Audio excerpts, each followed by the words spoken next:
the jack of all opioids. Yo, what's up? It's someone that's no one, and welcome back to today's report.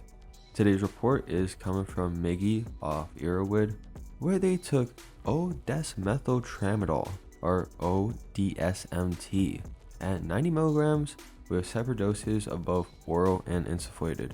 And here's the full report details. Alright, here's another new substance we're talking about. O-Desmethyltramadol, a research chemical closely related to the prescription drug tramadol. In fact, it's so close, it is actually an active metabolite of tramadol. If you don't know about tramadol, we did recently cover it in another report, but it's a pretty unusual mild opioid. Not just because of its opioid activity, but also its interaction with serotonin.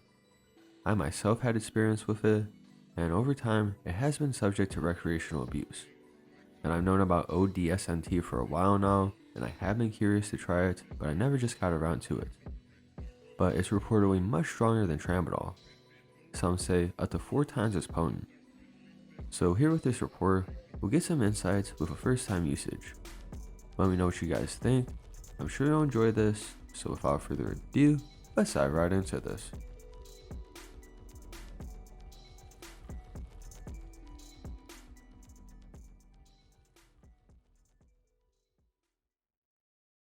Context. As someone experienced with most of the low-end and mid-range opioids, I've been looking for alternatives to hydrocodone or oxycodone to help bridge pain relief gaps. While prescribed 15 milligrams of oxycodone daily, I've been taking 30 to 60 milligrams daily instead for the last 2 or 3 years. Recent price fluctuations have made this unsustainable, and I really didn't want to mess around with harder things like heroin, fentanyl, and the like. So I went searching for a substitute. I got the substance from 2 separate vendors, both American, in order to compare the quality and results. I heard of some of the problems with purity and price, but I did not have either of these issues. Both arrived and look essentially identical. A pure white fluffy powder, fairly fine, but with occasional lumps interspersed. I tried the second vendor the day after this report, and found the difference negligible, so it's excluded for redundancy. I started at a threshold dose to ensure safety, then took the regular dose, with a boost several hours later. All of this was taken in my home on an empty stomach. Trip report. I ingest approximately 10 milligrams orally via capsule, plus 45 minutes. Slight sedative effects, mild physical euphoria, minimal cognitive euphoria or pain relief. Can immediately confirm it isn't anything like its cousin, tramadol, which I don't like. At this point, I take a second, larger dose, about 50 milligrams, same method as previous, plus 70 minutes. Effects limited, but becoming more pronounced.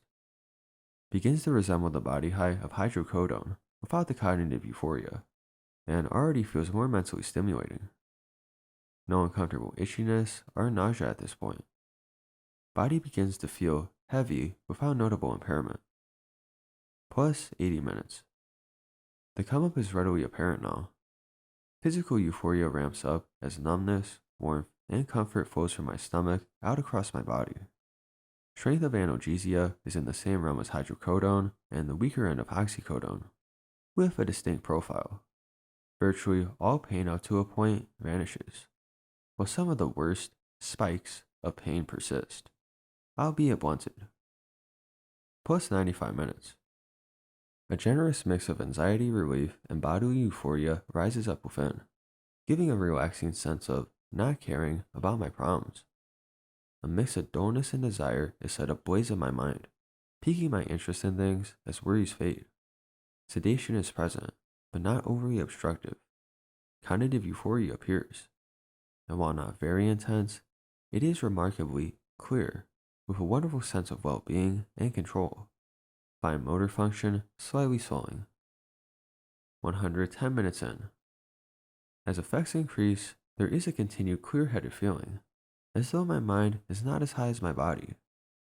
While I like this effect, as it makes for a more functional high, I can see less experienced users being tricked into thinking they aren't as high as they are. Body euphoria approaches similarity to oxycodone, though decidedly weaker and without a significant rush during the come up. Plus 150 minutes. Peak begins approximately an hour and a half after taking regular 50 milligram dose. Sensation of happiness, comfort, warmth, and a carefree attitude flourish. Sedation at this level is significant, but there is no nodding or failure of motor skills. I'd argue it's less sedating compared to most other opioids. I'm able to easily hold conversations, play games, make food, and with effort, I can multitask most things. The internal headspace here is similar to other opioids, but unique. Not quite as calm and stoned as hydro, nor as joyful as oxy, and thankfully not as stimulating as tramadol, but you can feel a bit of all that. Plus 220 minutes. Effects plateau for a surprisingly long time. I expected to drop off for a while, but it still feels almost identical to peak. As time progresses, certain minor side effects have appeared: itchiness, mild nausea, and accompanied appetite suppression. I also noticed that while overall anxiety is decreased, annoyance occasionally pops up at minor inconveniences. This both appears and disappears rapidly, though I imagine annoying situations or higher doses will probably exacerbate this as well. Plus 300 minutes. I am thoroughly surprised that the effects remained this pronounced for so long. I read some previous conflicting reports, some arguing it wasn't particularly long lasting, while others countered that it had good legs. But this exceeded all my expectations for consistency. I have almost no compulsion to redose, despite almost always feeling it by this point in most other opioids, bearing extended release. There does not even appear to be a desire to redose at this point, although this may be partially related to the delusion of sobriety that this brings on. Plus 360 minutes. Effects noticeably wane. Euphoria and stimulation begin to subside, while sedation lowers steadily but at a slower pace. Feeling a general tiredness takes their place. No unusual come-down effects. Desire to redose begins, but it's still relatively weak compared to hydro or oxy. I'm still very happy with how long it lasts, if nothing else, but decide I really want to experience this in full and get ready to take more. 370 minutes. I rinse out my nose and store 30 milligrams. I normally do not enjoy insufflation, and as such have limited experience with it, but it goes down very easily. Unlike with the first come up, I feel a rush of euphoria almost immediately. This is probably the only time throughout the trip I feel an elated sense of joy. Pain relief also kicks in almost immediately, and while I can feel the sedation rising again, the act of snorting the substance puts a bit of a damper on that. I feel ready to make the most of my night. Plus 380 minutes. After approximately 10 minutes, the rush of joy dissipates and the familiar contentedness takes its place.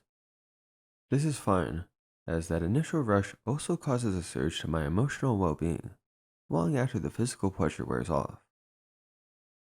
Plus 460 minutes. A wave of exhaustion hits me all at once.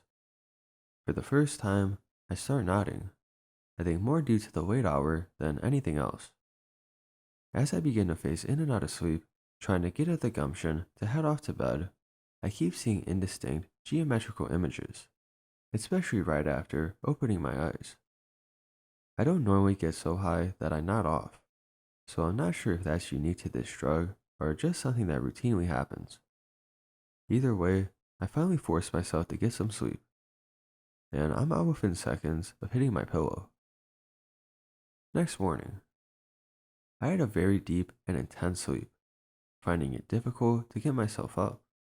However, once I finally pulled myself out of bed, I noticed I didn't feel my usual wake-up cravings, and still just felt very relaxed. I decided I'm going to try to replicate my results using the other vendor's bag. I repeat the process and experience very similar results. Conclusion. I think O-DSMT is a jack of all trades within the opioid class. It's significantly pain relieving and euphoric, but not as much as oxycodone and potentially hydrocodone. It's stimulating, but not overly so, just enough to either aid in functional use or limit its potential to completely shut your mind off. The one thing it does excel at is providing a very consistent, long lasting experience. For the folks who say this doesn't have legs, I really don't know where they're getting that from. While I enjoy this drug immensely, I can't see it being divisive. If one is seeking immensely powerful euphoria, an all consuming trip, or something to melt away one's troubles, one will probably be disappointed. But if you're like me and just need something to consistently take the edge off pain and the doldrums of life, I honestly can't think of a better option on the market right now. It's now my second favorite opioid, only behind oxycodone. I can see how an overdose might happen, given that this drug can really make me feel like I'm not as high as I am. Personally, I didn't feel much compulsion to redose, but the relative lack of cognitive euphoria does sort of entice me to keep taking more. Also, don't forget, I'm a big dude with a relatively high tolerance. I think it's a great addition to my psychoactive catalog.